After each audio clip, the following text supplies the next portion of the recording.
Bursă pentru studenții din familiile social vulnerabile. Nici mai mari, nici mai mici decât 6.000 de lei.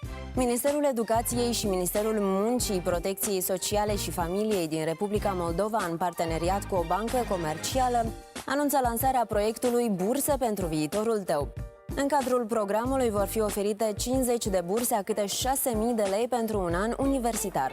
Dar fiți atenți, bursele vor fi oferite în bază de concurs și au menirea să acopere necesitățile ce țin de efectuarea studiilor și anume cheltuieli de cazare, masă și rechizite. Ce condiții trebuie să întrunească solicitanții?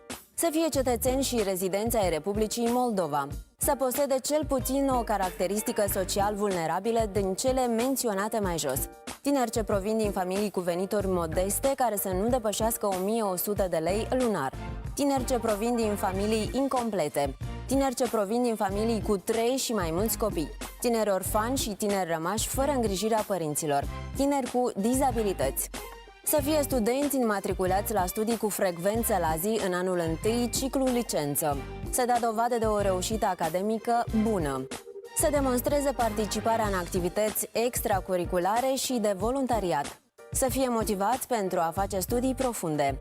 Dosarele de aplicare pentru concurs se vor depune la sediul Centrului de Informații Universitare orașul Chișinău, la adresa afișată pe ecran.